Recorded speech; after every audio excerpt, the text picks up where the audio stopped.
Lisboa, ao amanhecer, vista do outro lado do Tejo. Em 250 anos a cidade mudou bastante, mas a zona pombalina parece ter ficado intocada. Diz-se que é o expoente máximo da cultura urbanística portuguesa. O movimento entre as duas margens começa cedo. Só que em vez de mercadorias e víveres que o sul enviava para norte, os barcos trazem gente que há muito deixou de habitar o centro de Lisboa.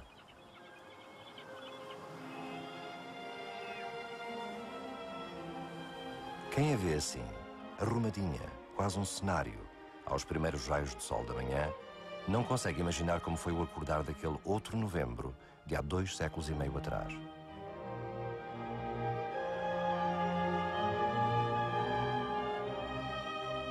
Das cicatrizes antigas pouco resta. Apenas os arcos nus e as paredes incompletas das ruínas do Carmo recordam o dia do terremoto. Morreu a cidade medieval para dar lugar a uma Lisboa iluminada, mas ficou intacta esta sentinela das desventuras passadas.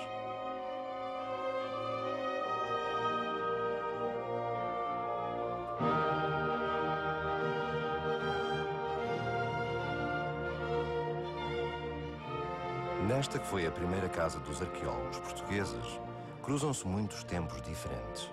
Peças encontradas à deriva em prédios derrubados, achados de escavação, lápidas de cemitérios desaparecidos, ofertas, aquisições, um mundo em pedra e memórias que a lógica colecionista do século XIX começou a juntar.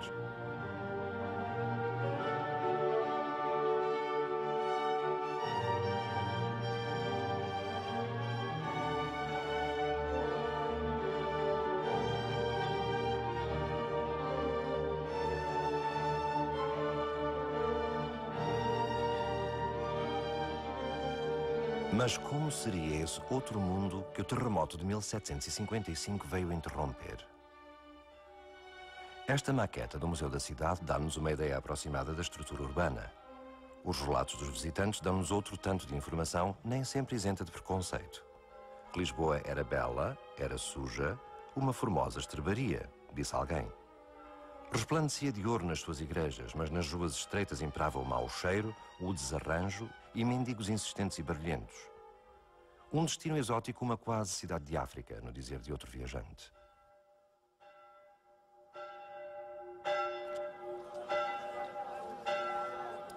Sábado, 1 de novembro de 1755. O amanhecer prometia calores desajustados para a época. Como era dia de Todos os Santos, as missas tinham começado cedo e sucediam-se em todas as igrejas e capelas da cidade. O movimento nas ruas era o de sempre.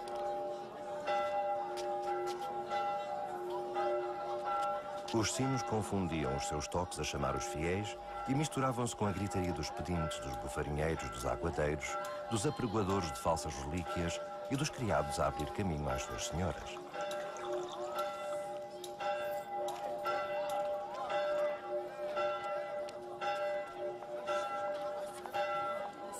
Foi então que se começou a ouvir um som horrível, vindo das profundezas da terra.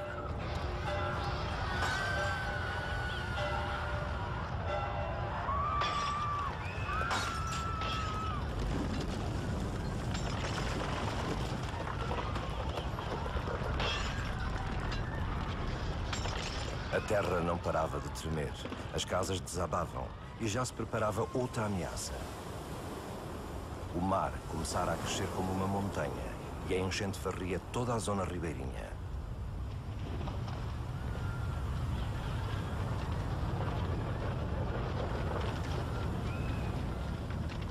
Derrubou barcos, engoliu quantos se tinham refugiado à borda d'água para escapar à queda dos edifícios, entrou pela cidade baixa e inundou tudo quase até ao Rossio.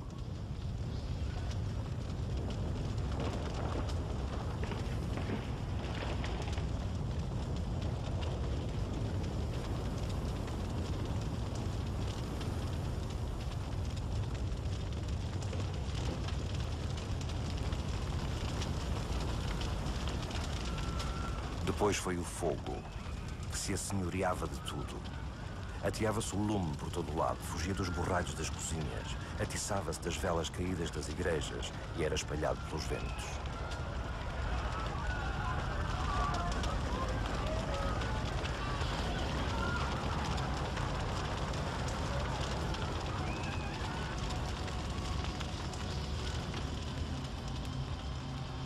Os relatos de quem presenciou a catástrofe dão a imagem de um verdadeiro fim do mundo.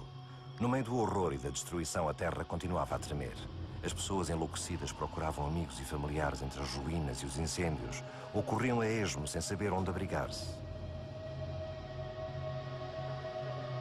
Atualmente pensa-se que a magnitude deste sismo tenha rondado os 9 graus, o que significa destruição quase total.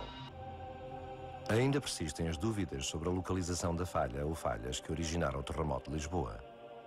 A existência do maremoto indica que terá sido no mar, provavelmente a sudoeste do território continental português.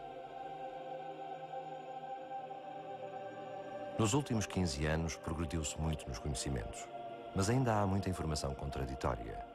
Mesmo entre os cientistas, as respostas não são claras.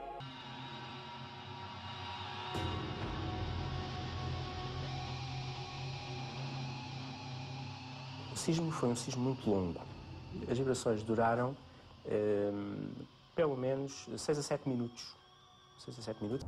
Muitas das riquezas de Lisboa ficaram reduzidas a cinzas. A Biblioteca Real, os opulentos recheios de igrejas e palácios, a ópera, perderam-se 35 igrejas, 55 palácios, 10.000 edifícios. O Palácio dos Condes de Belmonte, junto ao Castelo de São Jorge, sofreu uma tal ruína que não podia ser habitada. Nem todas as obras de arte de Lisboa se perderam no terremoto.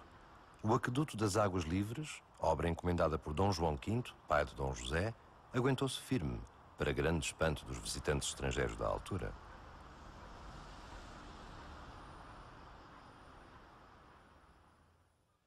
Dom José e a família real escaparam ao terremoto por se encontrarem fora do paço, na Ribeira. Mas do medo de voltar a viver debaixo de telha, nem o monarca escapou. Preferia uma tenda e depois uma barraca de madeira sem os perigos de ser atingido pela queda de alguma cantaria. A barraca tornou-se numa moda seguida por muitos nobres, mesmo por aqueles que mantiveram inteiros os palácios. A Real Barraca foi como ficou conhecido o novo Paço do Rei e da Sebastião José de Carvalho e Melo representava a mudança, numa Europa também ela em mudança. A crise do terremoto acelera a tomada do poder por este verdadeiro chefe de Estado, mas sempre em nome do seu rei, Dom José. A Real Praça do Comércio é o centro do novo poder sustentado por Sebastião José de Carvalho e Melo. Embora no mesmo lugar do velho terreiro do Paço, recorda a importância que a burguesia comercial começa a ter na sociedade do pós-terremoto. Fora esse mesmo comércio da cidade que se oferecera para pagar um imposto especial para reunir fundos para a reconstrução.